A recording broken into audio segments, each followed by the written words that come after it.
वृश्चिक राशि वालों के लिए कैसा रहेगा सूर्य का गोचर। 12 फरवरी 2025 को सूर्यदेव ने कुंभ राशि में प्रवेश किया है और ये 3 नक्षत्रों को लेकर चलेंगे, घनिष्ठा, पूर्व भाद्रपद और उत्तरा भाद्रपद। तो सूर्य का गोचर दूसरे ग्रहों के साथ उसकी युति का परिणाम संपूर्ण चर्चा करेंगे नक्षत्रों के आधार पर। वीडियो पसंद आए तो कमेंट में ओम नमः शिवाय अवश्य ही लिखिए। वृश्चिक लग्न वालों के लिए, राशि वालों के लिए देखा जाए तो सूर्य का गोचर होने जा रहा है कुंभ राशि में। कुंभ राशि पड़ती है आपके 4th हाउस में और सूर्यदेव युति कर रहे हैं बुध महाराज से और शनिदेव से। शनिदेव का ही ये घर है और यहाँ पे सूर्यदेव आए हैं, यानी कि पिता के घर में सूर्यदेव आए हैं, पुत्र के घर में सूर्यदेव आए हैं। तो पुत्र के घर में जब भी पिता आते हैं तो पिता का सम्मान अवश्य ही करना चाहिए और सूर्यदेव का सम्मान शनिदेव कर रहे हैं। आपको अपने जीवन में एक ही मूल मंत्र याद रख के चलना है कि पिता का सम्मान करना है, तो ये गोचर आपको शानदार परिणाम देगा। 3 नक्षत्रों को ले रहे हैं ये यहाँ पर आकर सूर्यदेव। सबसे पहले घनिष्ठा नक्षत्र को ले रहे हैं ये, और ये 4-5 दिन तक घनिष्ठा नक्षत्र में रहेंगे, 19 फरवरी तक। घनिष्ठा नक्षत्र यानी कि मंगल का नक्षत्र, मंगल से सूर्य की मित्रता है, तो सेनापति का साथ है, साथ में पुत्र भी साथ है सूर्यदेव के। तो पिता, पुत्र और सेनापति की ये जो तिकड़ी बन रही है 12 फरवरी से लेकर 19 फरवरी तक, बहुत ही शानदार परिणाम आपको इस समय मिलेगा। आपके अंदर वो दबाव होगा, वो प्रेशर होएगा कि आप दूसरों से काम करवाएंगे, यानी कि अपने कार्यों की सिद्धि आप दूसरों से बलपूर्वक दबाव डाल के करवा लेंगे और सरकारी राज दरबारी काम आपके सभी पूरे होंगे। तो बहुत श्रेष्ठ टाइम है इस समय। कैरियर से रिलेटेड शुभ सूचनाएं मिल सकती है आपको। कैरियर में जो गति नहीं आ रही थी वो इस समय गति आना स्टार्ट होगी। तो 19 फरवरी तक का जो समय है नक्षत्रों के आधार पे बढ़िया है। सूर्यदेव आपके कैरियर के मालिक बनते हैं और ये आ रहे हैं 4th हाउस में, यानी कि अपने से सप्तम घर में आ रहे हैं। तो सीधी दृष्टि इनके कैरियर भाव पे है, तो कैरियर के अंदर कुछ अच्छा हो सकता है। जो कार्यों में गति नहीं आ रही थी, स्लो था, वो थोड़ा सा इस समय बढ़ सकता है, क्योंकि सूर्य की बुध से युति है, बुध आदित्य योग है, यानी कि बुद्धि बल से आप अपने बुद्धि चातुर्य से लोगों से काम बनवा लेंगे। उसके बाद ये ले रहे हैं नक्षत्र घनिष्ठा के बाद ये ले रहे हैं पूर्व भाद्रपद। पूर्व भाद्रपद नक्षत्र है गुरु का। गुरु के नक्षत्र में चलते हुए चंद्रमा आपको इतनी बुद्धि बल देंगे, इतना चातुर्य देंगे कि आप अपना कार्य येन केन प्रकारेण जुगाड़ से करवा ही लेंगे। कुछ न कुछ आप अपनी पहचान राज दरबार तक पहुंचा ही लेंगे और आपके कार्य बनेंगे। जो लोग सरकारी नौकरी में हैं उनको इस समय लाभ होएगा। उच्च अधिकारी आपको कम सपोर्ट करेंगे, परंतु आप अपने बुद्धि बल का यूज करके उनको अपने पक्ष में आप कर लेंगे। इस गोचर काल का परिणाम आपको सकारात्मक तभी मिलेगा जब आप पिता का सम्मान करेंगे, क्योंकि शनिदेव पुत्र है और सूर्यदेव पिता है।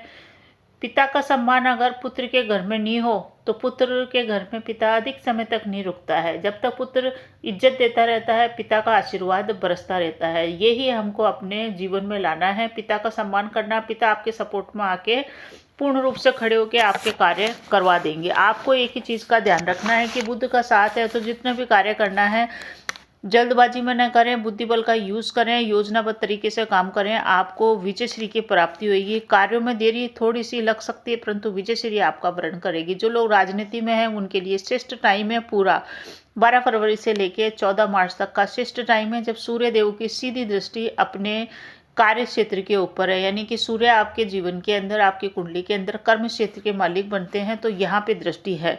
वृश्चिक लग्न वालों के लिए सूर्यदेव वैसे भी आपके 10वें घर के मालिक बनते हैं और 10वें घर के मालिक होने के कारण ये राजयोग कारक है।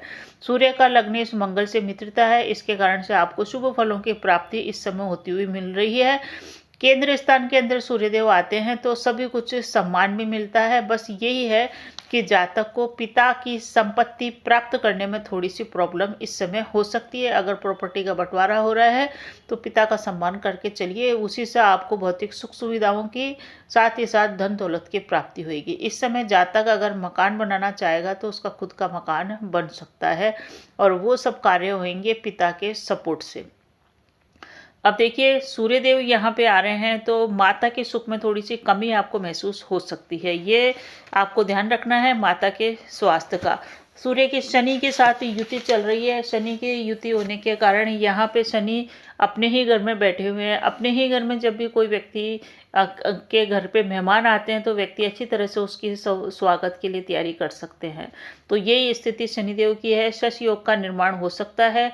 कई लोगों को पिता के बाद जो संपत्ति मिलती है या पिता के बाद जो वर्चस्व मिलता है वो स्थितियां यहाँ पे निर्मित हो सकती है, क्योंकि सूर्य का ये शत्रु घर है, जो शनि से बनती नहीं है, तो शत्रु घर के अंदर है शनि। हालांकि मूल त्रिकोण के अंदर है, परंतु जातक का वर्चस्व होएगा कई बार पिता के हटने के बाद। अगर राजनीति में है तो पिता अपने बैकफुट पे आएंगे और आप आगे आएंगे, इस तरह का योग भी ये बन रहा है। व्यक्तिगत जीवन के लिए शुभ है ये आपके, परंतु माता के स्वास्थ्य के हिसाब से देखें तो ये थोड़ा सा अशुभकारी योग बना हुआ है। बुध के साथ भी युति कर रहे हैं, इसलिए जातक को माता के द्वारा संपत्ति की भी प्राप्ति इस सब गोचर काल में हो सकती है, और माँ से संपत्ति मिलने के कारण आपको उत्तम मकान का सुख ये दे सकते हैं। कुल मिला के देखें तो वृश्चिक राशि वालों के लिए गुरु भी अनुकूल चल रहे हैं। गुरु आपके 7वें घर के अंदर बैठे हुए हैं, गुरु की सीधी दृष्टि आपके ऊपर बनी हुई है। कोई भी नकारात्मक परिणाम मिलेगा उसमें आपको रक्षा गुरुदेव कर देंगे। गुरु की दृष्टि आपके आय भाव पे भी पड़ रही है, जहाँ पे केतु देव विराजमान है, तो आय में इस समय वृद्धि हो सकती है। आय के प्राप्ति के प्रयास जो आप करेंगे उसमें सफलता प्राप्त होगी। हालांकि रुकावटें अवश्य आएंगी, क्योंकि केतु जहाँ बैठता है वहाँ चीज़ों को काटता है, वहाँ संबंधों को कटाव करता है। इस कारण से केतु की स्थिति के कारण थोड़ी सी प्रॉब्लम आपको रह सकती है, परंतु मंगल की भी दृष्टि बन रहे हैं तो आप ऊर्जावान तो रहेंगे, परंतु अति उत्साह से बचें। इस गोचर काल के अंदर शुक्र राहु की युति बनी हुई है, तो आपको एक चीज़ का विशेष ध्यान रखना है। शुक्र राहु की दृष्टि सीधी आय भाव पे पड़ रही है, तो सुख सुविधाओं की जीवन में कोई कमी नहीं रहेगी, वो सब आपके लिए बढ़िया चलेगा। प्रॉब्लम ये रहेगी कि इस समय आप अपने मित्रों पे विश्वास कर सकते हैं या अपने सलाहकारों के ऊपर विश्वास करते हैं। मित्र और सलाहकार आपके इस समय पक्ष में नहीं आएंगे, उनसे आपको धोखा मिल सकता है। अगर आप अपने उच्च अधिकारियों पे भी इस समय विश्वास करेंगे तो वहाँ से भी आपको थोड़ा सा नकारात्मक परिणाम देखने को मिल सकता है, कि जो भी आप प्लानिंग बना रहे हैं, जो भी आप कार्य कर रहे हैं, उस पर आप अंधविश्वास किसी के ऊपर भी न करें। इस समय धोखा मिलने की संभावना है, विशेष करके मित्रों और सलाहकारों के द्वारा। आमदनी तो बढ़ जाएगी, गुरु आपका बचाव भी कर रहा है, तो जैसे ही आपको कोई भी प्रॉब्लम हो, आप विष्णु सहस्त्र नाम का जाप कीजिएगा, इसी से आपका बचाव भी होगा, इसी से आपको रास्ता भी मिलेगा। सूर्य देव को नारायण की उपाधि प्राप्त है, आपको पता ही है। अपने देवताओं के अंदर सूर्य जी नारायण हैं और एक विष्णु भगवान नारायण है। इसी कारण से विष्णु भगवान को नारायण की उपाधि प्राप्त होने के कारण वो आपको कई समस्याओं से बचा सकते हैं। आदित्य हृदय सूत्र और विष्णु सहस्त्र नाम का जाप कीजिए। पिता के आगमन पर आप खुश होए, अगर आप पिता से दूर रहते हैं तो उनके माध्यम से आपके कार्य इस समय बन जाएंगे। बस मित्रों से दूरी बना के चलें, माता के स्वास्थ्य का ध्यान रखें। प्राइवेट जॉब अगर आप करते हैं तो वह सामान्य स्थिति आपको प्राप्त हो रही है, परंतु सरकारी नौकरी करते हैं तो अधिकारी से बना करके चले।